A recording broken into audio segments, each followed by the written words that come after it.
Resah dengan program MBG yang dinilai bermasalah, sejumlah warga dari Koalisi Perempuan Indonesia, ICW, ahli gizi, hingga orang tua murid melakukan aksi tolak makan bergizi gratis di depan gerbang IRTI Monas.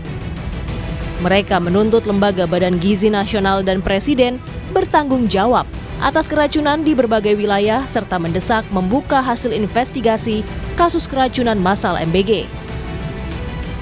Menganggap punya keresahan yang sama bahwa program MBG ini sudah sangat bermasalah begitu ya. Apalagi jumlah keracunan itu sudah lebih dari 7.000 anak. Itu adalah data yang terungkap.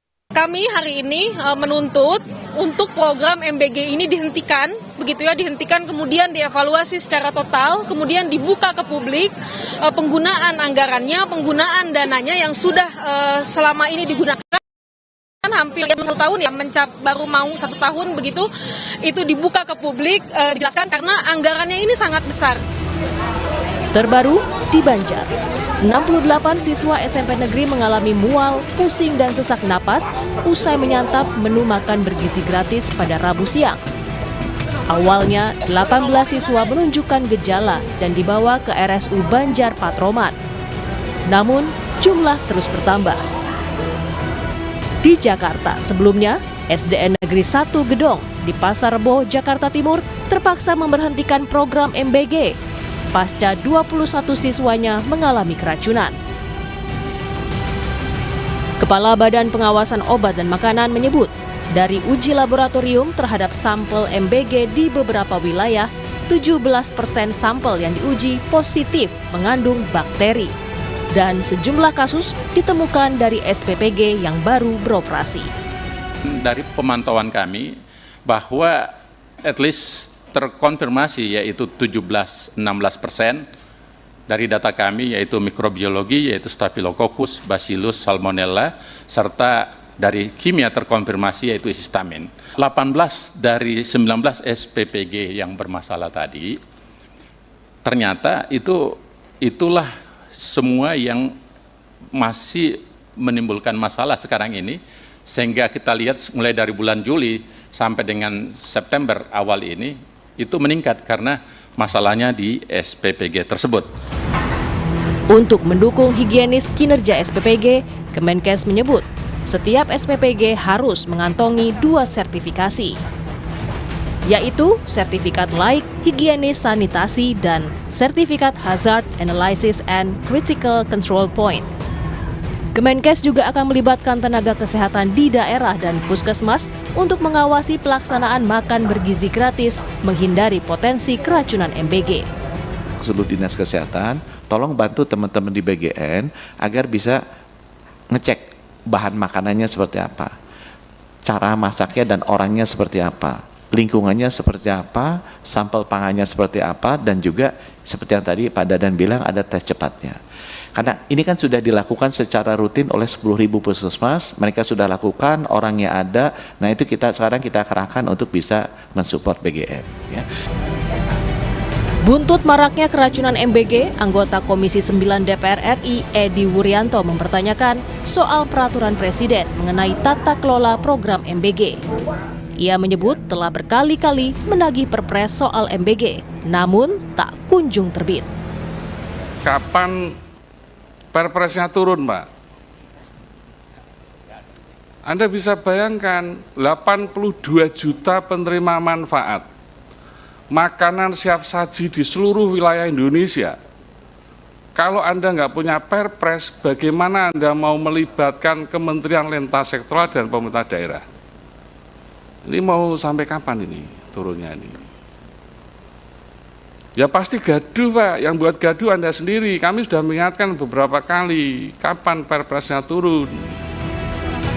Sebelumnya, Kepala BGN Dadan Hindayana menyebut Perpres Tata Kelola MBG akan ditandatangani Presiden dalam minggu ini. Sejumlah evaluasi sudah diterapkan pasca keracunan massal MBG, diantaranya dengan melibatkan komite sekolah untuk pengawasan MBG serta membatasi jumlah penerima manfaat bagi SPPG yang kemampuannya terbatas. Yang diselesaikan terkait Perpres Tata Kelola Makan Bergizi yang mudah-mudahan minggu ini sudah ditandatangani oleh Bapak Presiden, karena ini dukungan terhadap program makan gizi sudah sangat urgen dilakukan, tidak hanya masalah keamanan, sanitasi, higiene, penanganan korban, tapi juga kebutuhan rantai pasok yang semakin besar. Pemerintah perlu segera melakukan evaluasi dalam tata kelola pelaksanaan MBG pasca ratusan siswa mengalami keracunan. Jangan sampai program yang bertujuan meningkatkan kualitas sumber daya manusia ini justru menjadi bumerang bagi pemerintah karena penolakan dari masyarakat. Tim Liputan, Kompas TV. Desakan evaluasi kasus keracunan MBG juga disuarakan oleh Komisi Perlindungan Anak Indonesia, Saudara. Lebih lengkap soal ini kita akan bahas bersama dengan Komisioner KPAI, Diah Puspitarini. Selamat malam, Assalamualaikum Bu Diah. Selamat malam Mas Ibrahim. Waalaikumsalam. Bu Diah, evaluasi, investigasi tengah dilakukan, tapi ini keracunan masih terus terjadi. Tadi Garut 148. Apa yang salah? Apa yang harus segera diperbaiki sebetulnya ini Bu Diah kalau dari KPAI melihatnya? Jadi begini, kami sudah melakukan pengawasan ini sejak bulan Juni Mei 2025 hingga kemarin Mas. Saya kemarin turun sendiri di SMP Negeri 10 Cirebon yang MBG-nya baru berjalan 2 hari. Jadi kami ketika melakukan analisis dan kajian itu tidak berdasarkan ini sudah berjalan, yang baru saja pun kami lakukan pengawasan secara langsung. Nah, kami memang melihat sejak dari awal KPAI sudah menyampaikan bahwa ini bukan program yang mudah. Yang kedua, sesuai dengan prinsip pelindungan anak, ini kan semua harus kembali ke kepentingan terbaik bagi anak. Dengan artian ketika mengedepankan kebijakan yang berpihak pada anak, itu dilihat dulu, ya, dilihat dulu bagaimana kondisi anak, bagaimana kesiapan seluruh stakeholder. Ingat Mas, untuk anak itu tidak hanya satu tanggung jawab satu lembaga, misalnya BGN saja. Itu sebenarnya sejak dari awal kami mengingatkan bahwa untuk makan bergizi gratis ini harus melibatkan seluruh stakeholder. Kalau temuan dari KPAI bagaimana ketika mengecek langsung ke SPPG termasuk yang baru dibangun? Apakah ada kejanggalan dari tata kelola atau seperti apa KPAI melihatnya? Kemarin Mas, baru hari Selasa ya, kami ke Cirebon dan SPPG-nya kebetulan hanya berjarak sekitar 10 meter dari sekolah yang kami awasi. Ya memang saat itu masih kondisi fresh ya, karena baru 2 hari beroperasi. Tetapi ketika kami melihat kondisi SPPG-nya memang masih belum lengkap ya istilahnya, masih ini menyesuaikan, ini seadanya dan lain sebagainya. Jadi di sini terlihat bahwa ternyata masih ada kekurangan siapan ya dari sarana dan prasarana, kemudian juga bagaimana proses distribusinya. Nah, persoalan yang terjadi hari ini kan satu, bahan baku, kemudian yang kedua higienitas, kemudian yang ketiga jarak itu mempengaruhi Mas. Kemudian yang keempat adalah bagaimana nanti ketika anak-anak ini menyantap, seperti hanya misalnya di sekolah. Ada satu sekolah yang ketika kami awasi, itu jarak antara kedatangan makanan ya dengan dibagikan itu memang berjarak sekitar 2 jam, 3 jam. Sehingga kan memang itu mempengaruhi kondisi makanan ya. Nah, sehingga kalau kemudian kita bisa melakukan evaluasi secara menyeluruh dan tidak hanya pada satu institusi BGN saja, semuanya terlibat, saya yakin sebenarnya ini bisa segera diantisipasi. Jangan sampai ada anak menjadi korban, gitu Mas. Ini kan evaluasi berjalan nih Bu Diah. Investigasi juga dilakukan, bahkan di beberapa kasus polisi turun tangan melakukan penyelidikan. Tapi keracunan juga masih terjadi di daerah lainnya. Kalau kami lihat ini seolah-olah apakah ada tidak aware dari SPPG yang lain atau seperti apa sih KPAI melihat kasus ini? Oke, begini Mas, sekarang ini kan semua seolah-olah melakukan evaluasi sendiri-sendiri.